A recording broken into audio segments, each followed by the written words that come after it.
Saben que esta semana, como gran parte de los últimos años, estuvo atravesada por un debate mundial. Ese debate mundial aparece en primera plana nuevamente a partir de los bombardeos que se produjeron el sábado por la madrugada sobre la República Islámica de Irán, después la respuesta que Irán da sobre eso, las muertes de la conducción de la República Islámica de Irán y la aparición de una nueva conducción, manifestaciones en distintos lugares del mundo, etcétera, etcétera, etcétera. Y una de las cosas que pone todo esto en discusión, y que creo que hace mucho, últimamente uno ve en el mundo campañas en contra de grupos de gente que son bastante amplios. Uno ve campañas en contra de los musulmanes. Yo escucho gente vinculada al gobierno que dice que se vayan del país, los musulmanes no los queremos. Cuando hace poco un musulmán gana la intendencia de Nueva York, hay toda una discusión sobre si los musulmanes son buenos y malos, o malos, y cuando uno ve la discusión que hay en Europa, aparece el tema musulmán como un tema muy fuerte. Los que hablan contra los inmigrantes muchas veces hablan contra los musulmanes, que vienen acá y se mantienen como musulmanes en lugar de integrarse. Uno escucha eso todo el tiempo. Eso pasa con los musulmanes. Últimamente empieza a pasar con los judíos. Vos escuchás mucha gente que dice habla del poder judío en el mundo. Pasa con los gays o con las mujeres trans, que uno ve campañas o estados que dicen, es decir, hay algo que la corrección política bien entendida ponía un límite que ahora está completamente desbordado. Es decir, se habla de grupos humanos muy heterogéneos, qué sé yo, musulmanes debe haber 1.000 millones en el mundo, y como se ve en lo que pasa en estos días, piensan de manera muy distinta. De hecho, Irán está tirando misiles sobre otros países que son musulmanes. Uno dice, trata de meter a todos en medio de la característica árabes, pero tampoco son árabes porque los iraníes son persas.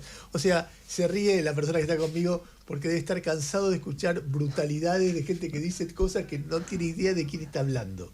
Bueno, la persona que está conmigo es un musulmán. No solamente es un musulmán, sino que es una autoridad religiosa dentro del mundo musulmán argentino. Es un imán, se llama Marwan Gil, es teólogo islámico, es imán de la comunidad musulmana Ahmadiyya en Argentina, hijo de padres pakistaníes y estudió teología en Inglaterra.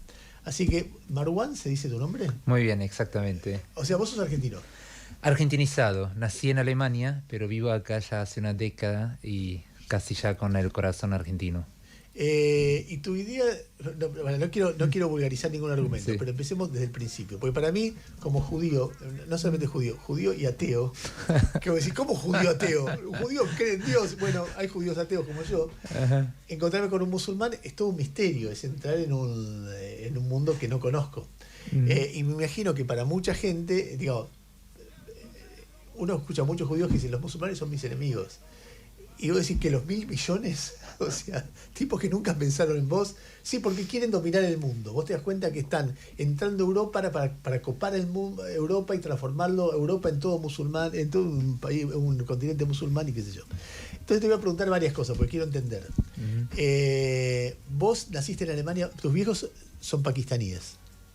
Sí, padres. mis padres son de Pakistán y en realidad mi abuelo era de la India, así que más complejo. Y siempre musulmanes. Sí, soy musulmán de cuna. Tu abuelo se muda de la India a Pakistán Después de cuando se retiraron los ingleses y se dividió Pakistán e India, el subcontinente, entonces como la mayoría de los musulmanes, mis abuelos también se trasladaron de India a Pakistán. De India a Pakistán. Exactamente. Es un momento, casi en el mismo momento que se crea el Estado de Israel, o sea, es un momento casi, que se retira Inglaterra, el imperio británico. Y el lío es que India y Pakistán eran uno solo. Exactamente. Y se dividían por cuestión religiosa. Exactamente, y como Israel sigue esa herida abierta, lo mismo con Cachemira. Fíjate que también fue post-imperio británico que dejaron también ese desorden entre Pakistán e India. Bueno, entonces tu familia se va de la India a Pakistán. Y después, ¿por qué tu papá y tu mamá se van de Pakistán a Alemania? Mira, yo pertenezco, y es por eso, incluso diría en esto, primero ante todo, shalom, salam, que la paz sea con todos ustedes. Tenemos más en común como judío y musulmán que uno quizás piensa. Lo que sí es quizás más difícil, pero también vamos a encontrar muchas similitudes, es en la conversación entre ateo y un teólogo. A ver. Sí, pero digo como que en mi caso, como el mundo judío y el mundo musulmán también es muy diverso, muy disperso. Esa famosa broma que 2 judíos, 3 opiniones, también es sobre el mundo musulmán. Cuando hablamos del mundo musulmán no es un mundo homogéneo como la Iglesia Católica. Hablamos de más de 50 países y por otro lado más de 70 corrientes, más de 70 escuelas teológicas. Hablamos de casi 2.000 millones de seguidores en el mundo. Yo pertenezco a una corriente que es la comunidad Ahmadía, que nació en el siglo XIX en la India. Y tu pregunta, ¿por qué Alemania? Porque nuestra comunidad está perseguida en Pakistán por otras corrientes sunitas que no comparten nuestra postura. Por ejemplo, ejemplos muy concretos, nosotros condenamos categóricamente el famoso jihad, la violencia, la guerra en nombre de la religión. Nosotros, ahora también el caso de Irán, por ejemplo, nosotros avalamos categóricamente la división entre el Estado y la religión. La fe, según nosotros, según el Islam, debe ser un asunto íntimo de la persona. Un ejemplo muy concreto, la mujer que use el velo debe ser su decisión, si quiere ponerse o quitarse el velo. El Estado, la mezquita, no tienen ningún derecho de intervenir. Y así hay diferencias. Compartimos las mismas fuentes con el mundo sunita, pero hay diferencias enormes en la interpretación, sobre todo también la figura del Mesías, ¿no? Así que por esa persecución, mis padres tuvieron que dejar el país, se fueron a Alemania hace 40 años y yo y mis hermanos nacimos allá, viví toda mi vida allá, hasta que cuando empecé a estudiar teología en Inglaterra, y de ahí empezó el viaje acá ahora en Argentina. A ver, pero quiero rebobinar un poquito. O sea, vos, tu familia vivía en la India, en un momento la India y Pakistán se separan y los musulmanes quedan al lado de Pakistán, entonces o por ser perseguidos o para no serlo, se mudan de la India a Pakistán. Exactamente. En Pakistán son una línea musulmana que no coincide con la línea dominante. Entonces son perseguidos como musulmanes disidentes y se van a Alemania. Vos estudiás teología en Inglaterra y... ¿Por qué viniste acá? ¿Te enamoraste de una argentina?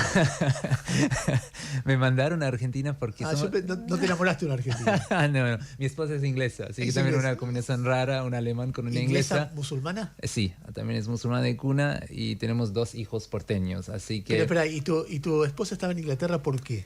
Ella también, por una razón parecida, sus padres son también de Pakistán, pero más la zona de Peshawar, ¿sí?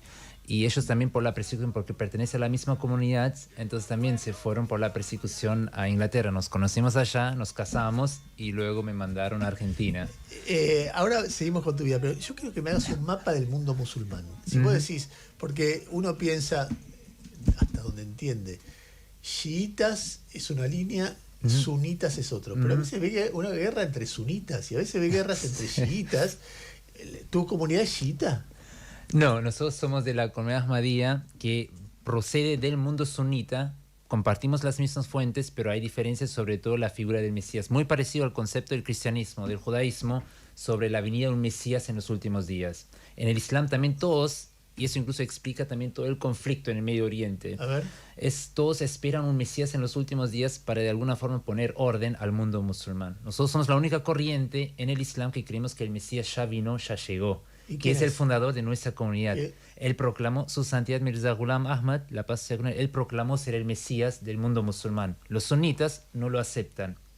Nosotros somos los únicos que lo aceptan. Es muy parecido al concepto Jesús y los judíos, que los judíos no lo aceptan o lo rechazan como el Mesías y por supuesto los cristianos lo aceptaron, ¿no? ¿Y es un hombre que vivió en qué época? En el siglo XIX en la India, y él fundó en el año 1889 la comunidad en la India. En ese momento estamos en casi 200 países y por esa razón, como no teníamos, o el primer imam llegó a Argentina en el siglo pasado, pero no pudimos mantener la comunidad acá por las guerras mundiales, etcétera, etcétera.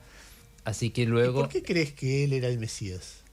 Nosotros consideramos que él es el Mesías por su trabajo, por el trabajo de reformar, por un lado, a los propios musulmanes, porque para entender en esto, incluso la pregunta de la islamofobia, porque quiero empezar desde el punto de partida, que hay que reconocer que el mundo musulmán atraviesa una profunda crisis moral, social, intelectual y sobre todo espiritual. Tenemos muchos monstruos internos que justifican la violencia, el terrorismo, el machismo en nombre de la religión y distorsionan, usan la religión, la famosa en nombre de Dios, como las cruzadas, la Inquisición. Tenemos estos grupos y entonces el Islam requiere, o mejor dicho, el mundo musulmán requiere una reformación donde disiento, sobre todo con el occidente, es siempre presentar el Islam como el chivo expiatorio. Por ejemplo, el terrorismo islámico no es islámico. Islam literalmente significa paz. Islam condena el terrorismo. El Corán enseña que quien asesina una vida inocente es como si hubiera asesinado a toda la humanidad. Ahí tenemos un concepto en común entre el judaísmo y el Islam. Sí, todas las religiones son humanistas, pero después están la interpretación del ser humano, cosa claro. Fíjate, tuvimos los casos de las cruzadas, inquisiciones. En una mano la Biblia, en otra la espada. Lo mismo ocurre lamentablemente hoy en día en el mundo musulmán. Por un lado el Corán y por otro lado las bombas, tanques, y quieren imponer sus posturas, su interpretación de la Sharia a una sociedad entera. Entonces, el propio Islam había profetizado la llegada de un Mesías en los últimos días justo para reformar a los musulmanes. Y en ese caso creo que él inició ese trabajo. Por supuesto queda mucho por hacer, pero somos una comunidad que defendemos categóricamente la paz en el mundo, la fraternidad universal. Creemos en la igualdad entre el hombre y la mujer, creemos en la división del Estado y la religión, y sobre todo creemos que la paz debe ser nuestra prioridad. ¿Tu mujer no usa velo?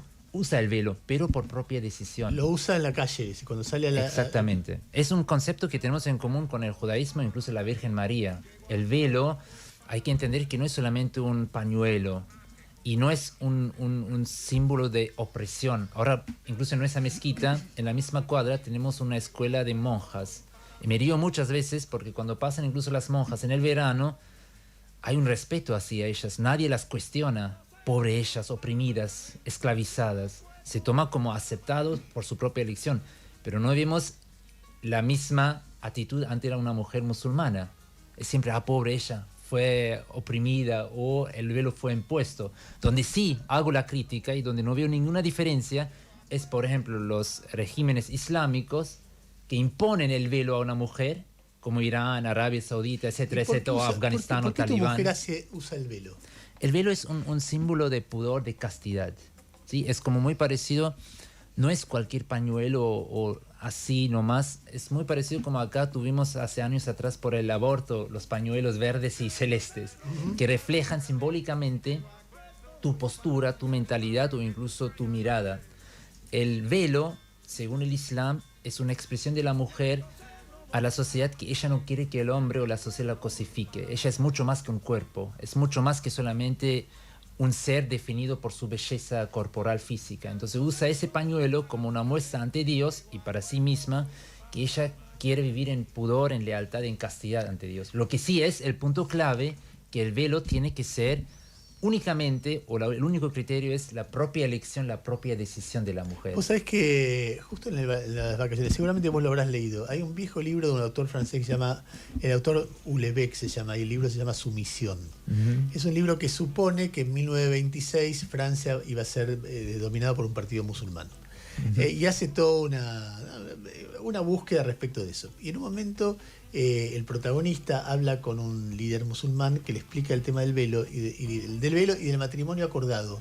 Porque no sé si en todo el Islam, pero me doy cuenta que en muchos sectores de la religión musulmana el matrimonio está acordado. Es decir, no sé cómo, pero a tal hombre le corresponde a tal mujer, esté enamorado o no. ¿Estoy diciendo pavadas o es así? No, lo que sí es la diferencia es que no es la religión islam, sino que en muchas culturas asiáticas. Ajá. Fíjate, ahora en India pasa lo mismo. Pero muchos matrimonios son acordados, pero... ¿Tu matrimonio fue acordado? No, ustedes se enamoraron. Sí. Y entonces lo que te decía era que él decía, la mujer occidental se va a trabajar y se esfuerza para estar linda o atractiva en el mundo del trabajo.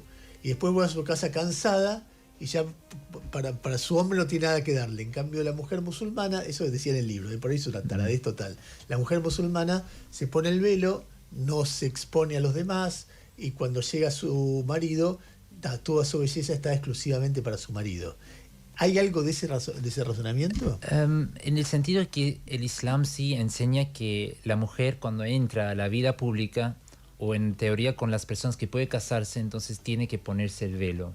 ¿Sí? Pero el velo no solamente es como un pañuelo en el sentido, sino que incluso es mucho más profundo, porque después podés ponerte el velo, pero si igual cometes fornicación, adulterio o coqueteas con otros hombres, no tiene ningún sentido. Por otro lado, el Islam enseña, no importa si la mujer ahora usa minifalda o un velo, el hombre sí o sí tiene que respetar a la mujer. No puede cosificarla. Tenemos un dicho famoso del profeta que un discípulo estaba con él cuando se acercó una mujer. Y el hombre, su discípulo joven, la miraba con ojos que la hizo incómoda a la mujer. Y el profeta no dijo nada a la mujer, que ponete el velo o cubrite, sino que giró la cara de su discípulo para mostrarle que tenés que respetarla, con tus ojos, con tu actitud. Entonces, ¿ves? Deberíamos aprender. Entonces, mi punto es, hay que respetar el ¿Y libre albedrío de la cuando mujer. A dijiste- eso voy, por ejemplo, en eso. Lo que me da mucha ironía y contradicción, la hipocresía, es, por ejemplo, ver por un lado ciertas sociedades musulmanas que imponen el velo a la mujer, contradiciendo al Islam, y por otro lado, el concepto de laicité en Francia, que también imponen a la mujer quitarse el velo, porque ambos contradicen o rechazan la propia elección de la mujer. O sea que a mí en general me genera curiosidad las vestimentas que tienen que ver con algún tipo de religión, pero todas, ¿eh? Ujú. Es decir, no, me genera curiosidad una monja, me genera curiosidad un rabino ortodoxo, me genera... miro y digo, ¿y esto qué será? También un imam, ¿no? No, un imán también Ese un poco, gorrito también. Sí, esa pero- gorra también, pero ¿no? no El es imam. que en particular, es como que me resulta como algo ajeno y me genera curiosidad. Cuando tengo este tipo de charlas, quiero preguntar, che, ¿qué es eso? ¿Qué es esto? Es como cuando otros me preguntan, ¿qué festejan los judíos en Pesaj? ¿Qué es eso? ¿Viste? Sí, que- claro. ya me quedé- Sí, con respecto al velo, me quedé pensando dos cosas. Primero, en si de repente una mujer que usa velo por decisión, de repente un día dice, bueno, siento que no es necesario esto, si dentro de la comunidad o dentro de su entorno puede ser mal mirada, porque también creo que puede pasar. Y después, si cuando vos conociste a tu esposa tenía el velo, lo usaba. Mira, creo que primero hay que entender que cuando hablamos del velo hay diferentes tipos de velo. Ajá. ¿Sí? Quizás ustedes piensen en la burka. ¿Sí? Que La se ve burka- solo los ojos. Claro, Claro. eso no es algo islámico, es Ah. algo cultural. Lo que se ve, por ejemplo, en Afganistán, en Arabia Saudita, el Corán en ningún momento dice que la mujer tiene que cubrirse la cara. Cuando hablamos del velo, el Corán solamente dice que usar un pañuelo o algo para la cabeza y el pecho. Después puede ser que la mujer musulmana, por ejemplo en el occidente, use un jeans y una camiseta. Y o la camisa. cara descubierta. Y claro, entonces se ve la cara de una musulmana. Ese es el concepto del velo en Islam. Después la burka o la niqab es cultural, ni siquiera es un precepto islámico. ¿Sí? ¿Me explico? Esa Sí. es como la diferencia. Después, como en mi caso ahora, lo que no se puede negar es lo que vos señalás. Quizás se acuerdan hace 2 años atrás en Irán el asesinato de una joven iraní que no había llevado bien el velo. Sí, que desató Sí. un montón de protestas. Claro. Y yo en ese momento también salí, incluso escribí columnas para condenar que no se puede imponer, no se puede presionar a una mujer, sea en el occidente o en una sociedad musulmana, en ponerse el velo, pero existe esa Claro. presión. Porque si Sí. vos decís, tenés la libertad, pero si no lo usás, sos castigada, no hay libertad de Totalmente, eso. incluso también muchas veces luego el bullying o la presión en entorno familiar. Entonces ahí sí hay que hacer hincapié que el Islam es un garante de la libertad religiosa. Entonces en ese caso, por ejemplo en mi caso, a mi esposa, yo nunca la obligué. Por supuesto, quiero una mujer musulmana creyente en el sentido que cumpla con las enseñanzas del Islam, pero es también como en el caso de mi hijo. El día de mañana mi hijo dice que, mira, papá, soy musulmán, pero quiero hacerme ateo, lo voy a respetar. Y Es los su hombres decisión. los hombres que tienen que usar, porque a vos te vemos con un gorrito. Sí, y te pero- da curiosidad. Sí, ¿tienen algo así como parecido Sí. al velo o no? Sí, también el Islam como que el concepto de la castidad no es solamente para la mujer. Ah, menos mal. Porque Para la los castidad y el varones también. pudor es para ambos. Porque es como la vestimenta, pero eso digo es como una expresión exterior. Pero el elemento, la esencia de la castidad viene en tu corazón. Por eso el Islam enseña que el pudor es como una cadena que empieza con tus sentimientos, tus percepciones, luego tus pensamientos y luego termina en la acción. ¿Sí? Por ejemplo, no te sirve ponerte el velo o poner esa gorra, pero si igual miras mal a la ¿Pero persona. ese gorro equivale al velo? Exactamente, es como un símbolo, ¿sí? Como la cruz de un sacerdote o es como que un recuerdo para vos durante el día de cumplir con las normas, tener presente a Dios. ¿Se usa solo si sos casado o siempre? No, eso Siempre. como ni siquiera es algo, es muy parecido quizás para vos como judío la kippah. Como la equipa. ¿Sí? Entonces ni siquiera es un elemento obligatorio, solamente durante los rezos Cuando o cuando vos uno decís- estudia el Corán, pero en la vida, en mi caso como imam, lo uso como más como Marwan, alguna- cuando vos decís que la mujer, lo importante es que si usa velo e igual fornica, no está cumpliendo con la... usted utilizaste la palabra fornicar.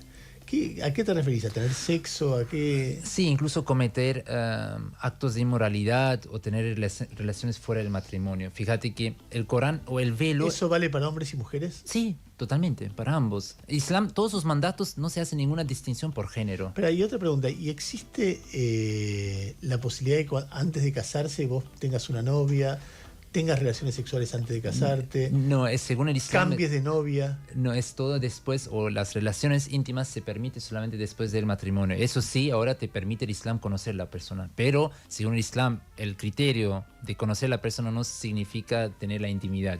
Podés conocerla, entender sus posturas y podés tener una amistad. Novia y después tener otra novia hasta que te casás, o con la primera novia ya te tenés que casar. No, mira, en el Islam se permite el divorcio. Ya en el siglo VII el Islam otorgó el derecho a ambos, sea hombre o mujer, de en primer lugar casarse por su propio consentimiento, luego el derecho a divorcio, así que mucho antes que el Occidente. Celebramos Ahora, cada año por ejemplo el 8 de marzo. Ahora, pero cuando uno... Sí, acá sí. El Día de la Mujer. Pero digo ahora, para compararlo, en el Islam la mujer ya recibió el derecho de divorcio en el siglo VII. El derecho de, después del divorcio, volver a casarse también. Ah, bueno. Manejar propiedad, ¿sí? Obtener educación. Lo que sí, estoy con ustedes y comparto la discusión que vemos una contradicción enorme en lo que enseña el Islam desde sus fuentes y muchas sociedades en la actualidad. Claro, porque cuando uno entrevista, nosotros entrevistamos a alguien de Irán y nos decía, acá las mujeres podemos estudiar, en Arabia Saudita no pueden estudiar, acá nosotros podemos manejar, en Arabia Saudita hace muy poquito que pueden manejar. Entonces uno puede pensar, está bien, el divorcio puede ser legal, pero la mujer no tiene el derecho a trabajar en las mismas condiciones del hombre, con lo cual la posibilidad real de divorciarse de una mujer es prácticamente nula. ¿Es así o no es así? Según el Islam no es así. El Islam le otorga a la mujer, pero lo que pasa es que en eso es como un tejido complejo donde muchas veces prevalece la cultura sobre la religión. Pero se ejerce, se practica la cultura en nombre de la religión. Si ustedes se acuerdan, hace poco el Mundial en Qatar. Sí. Y muchos me preguntaban por qué la mujer tiene que caminar atrás del hombre. Ahora, en mi caso, mi esposa nunca camina atrás de mí. Si me preguntan dónde dice eso en el Corán, en ninguna parte, en ningún versículo. Es algo de la propia cultura. Lo mismo ahora que los talibanes prohibieron a la mujer el acceso a la vida pública. Si lo comparan, el profeta en el siglo VII dijo que es el deber de una mujer musulmana obtener educación desde la cuna hasta la tumba. Fíjate la contradicción, es la diferencia entre noche y día. Estoy de acuerdo que las sociedades musulmanas tienen que reformarse, tienen que volver a sus enseñanzas auténticas, pero lamentablemente vemos esa contradicción y por eso nuestro trabajo como comunidad Ahmadía es justo eso, llevar adelante esa misión de reformar. ¿Para vos es una buena noticia o mala noticia que Estados Unidos bombardee Irán y la cúpula del régimen islámico haya sido asesinada? Mira, yo no soy por nada simpatizante de Ayatollah, ¿sí? Como ya hablamos, tengo más diferencias con él, sobre todo diferencias teológicas que la base en común, ¿sí? Pero acá no vengo a defender la bandera iraní, ni la bandera israelí, ni la bandera pro o contra de Estados Unidos. Pero lo que quiero señalar y hacer hincapié en eso, como vos también al principio hablaste, en la guerra el precio principal siempre pagan los civiles. Cualquier guerra. Entonces, en vez de ahora analizar la guerra en el Medio Oriente desde una mirada geopolítica, partidista, ideológica, pido que nos saquemos por una instancia esos anteojos. En cada guerra, el precio van a pagar los civiles con su sangre, con su dolor, con su sufrimiento. Ese mismo día que vos señalás, aludís que fue asesinado Khomeini, ese mismo día a la mañana también fueron asesinadas más de 100 niñas en la escuela. Hablamos de Hamas los últimos 2 años, los bombardeos masivos. Para mí Hamas es el diablo mayor. Nada puede justificar lo que ellos hicieron el 7 de octubre. Terrorismo es terrorismo, merece nuestra condena absoluta, incondicional. Pero ¿cómo vas ahora a justificar con qué moral o ética el asesinato de 20.000 niños en Gaza? ¿Y cómo vas a luego hablar de los derechos internacionales o las leyes internacionales? Y no entiendo esta doble barra de esa hipocresía. Si defendemos la ley internacional, si defendemos la santidad de la vida, hay que defender la vida de un iraní con la misma fuerza como la vida de un israelí o de un palestino o de un argentino. No podés seleccionar. Y si bombardear ahora escuelas, hospitales es un crimen de guerra en Tel Aviv, entonces ¿por qué no es un crimen de guerra en Gaza si mismo lo ocurre? Y al revés. Y al revés. Entonces hay que establecer principios universales de justicia. Por eso, tanto Talmud como el Corán enseñan que quien asesina una vida inocente es como si hubiera asesinado a toda la humanidad. No dice la vida de un creyente o la vida de un ateo, ¿sí? Habla en términos universales. Cuando vos hablas de islamofobia, ¿cuáles son las cosas que más te duelen? Que escuchás en los medios, en las redes sociales, en la discusión pública. Mira, más lo que me duele es la ignorancia, ¿sí? Y eso solía decir también un judío, no sé si era ateo o no, como vos, pero Albert Einstein, y él solía decir que es más difícil romper los prejuicios que el núcleo de un átomo. Y para mí eso es lo que me duele, que mucha de la gente opina, en el occidente sobre todo, sobre el Islam, sin haber nunca acudido a las fuentes, nunca hablado con un musulmán. Por eso agradezco ese espacio, porque para mí no es, incluso siento que en Argentina, la sociedad en sí, no tenemos un problema de la islamofobia, hablo en general. Lo que sí existen muchos prejuicios a partir de una enorme ignorancia, hasta que confundir el hecho de ser árabe y ser musulmán. No existe país musulmán en el mundo, ¿sí? Somos musulmanes, pero el 80% de los musulmanes no vienen del mundo árabe. Solamente el 20% de casi 2.000 millones de musulmanes. ¿Ah, sí? Sí, solamente el 20%. Así que hay muchos prejuicios, pero yo diría que... Pakistán no es un país árabe. No. Es un Irán país- tampoco. Irán es persa. Claro. ¿Y Pakistán? Pakistán es una mezcla de, sobre todo de iraníes, de persas, de hindúes, y luego tiene un porcentaje mínimo de árabe o de influencia Que árabe. son musulmanes. Sí, totalmente. Azerbaiyán. También es un país musulmán, pero no árabe. ¿Y qué Malasia, es? ¿Y qué Indonesia. es? ¿Azerbaiyán qué es? Sería como más una mezcla de los turcos con otras etnias de la región, ¿no? ¿Te das cuenta el quilombo que es todo? Es muy difícil. No, fíjate ahora Malasia, Indonesia, Bangladesh, Nigeria, no, Claro. no son árabes. Pero digo como que en eso, volviendo a tu pregunta, lo que vos hiciste también al principio, en Argentina ahora no me preocupa solamente la islamofobia, porque la islamofobia o la judeofobia para mí son síntomas de una enfermedad. Hay que ver hacia la raíz, el origen de la enfermedad, que es la violencia, el odio, la fobia en sí. En algunas sociedades se expresa, o en algunos momentos, como casos de islamofobia, en otros como casos de judeofobia, O- en otros como xenofobia en general, Como o el racismo. Homofobia Claro. o contra los inmigrantes. O en general hasta tal punto que la persona que piensa o cree o tiene una opinión distinta ya es considerada una amenaza. Te quiero hacer una última pregunta. Habría para hablar horas para saber preguntarte esto, lo otro, lo eso. Pero te quiero hacer otra. Sobre la homosexualidad. Ujú. ¿Qué opinas? Vos encontrás en tu... vos conducís una mezquita, supongo, ¿no? Sí, Y aparece un joven que se enamora de otro joven. sí. ¿Qué haces? Tenemos casos concretos, vinieron varios que son homosexuales y incluso te digo, el lema de nuestra comunidad son 6 palabras que resumen todas las enseñanzas del Islam, que son amor para todos, odio para nadie. Y es un principio de oro, es un principio universal. El ser humano, o según el Islam, nosotros o yo como imam no tengo ese criterio de juzgar al otro. No te puedo juzgar, aunque te O sea, definas como ateo. El criterio de juzgar a la persona, ese mérito tiene solamente Dios.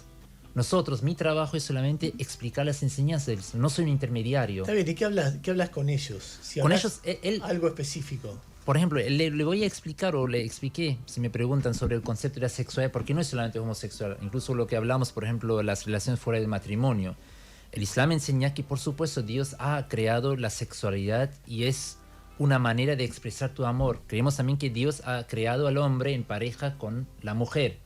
Y el objetivo de la sexualidad, a diferencia del mundo animal, creemos nosotros, según el Islam, que es con el objetivo de formar una familia. ¿Sí? Por eso incluso se prohíbe relaciones, o cualquier relación, no solamente homosexual, cualquier relación fuera del matrimonio. Se prohíbe. Se prohíbe, ¿sí? Sea adulterio, fornicación, ¿Y etcétera, cómo etcétera. se castiga? No hay un castigo para esos actos en sí. En el Islam no hay un castigo. Está bien, pero al prohibirlo, Es como, ahora prohíbe en el sentido como también el consumo de alcohol. No hay un castigo en el Islam. Pero Como ahí musulmanes, queda- por ejemplo, no tomamos alcohol. Si uno está bien, pero una mujer sí. que es adúltera, un hombre que es adúltero, o un hombre o mujer que son homosexuales, o un hombre o mujer que toma alcohol, es marginado de la comunidad? Mira, en la entrada de la mezquita no vamos a preguntar a ninguna persona, por eso hago hincapié que no existe el concepto de confesar tus O pecados. sea, en Islam. es algo retórico. Es algo íntimo de la persona. En la puerta de la mezquita no te voy a preguntar, mira, en esto, ¿cómo pasaste la noche? ¿Con un hombre o con una mujer? ¿O tomaste alcohol antes de venir o no? Es algo entre vos y Dios. Si vos elegís el Islam como tu camino, es algo íntimo. Es tu vida con Alá y Alá o Dios te va a juzgar. Yo no soy intermediario, ni voy a transmitir las bendiciones, ni puedo hablar en nombre de Dios. Marwan, gracias por venir. Nosotros somos un programa de radio, no resolvemos los problemas de la humanidad desde acá, ni tampoco podemos explicar ni entender a la humanidad entera, pero de repente aparece un soplo de ideas nuevas, de poder entender un poquito, de poder hacerse preguntas, y si eso pasa, está bueno que eso pase. Así que nada, fue lindo tenerte, y eso, y nada, seguiremos explicando. Gracias Ernesto.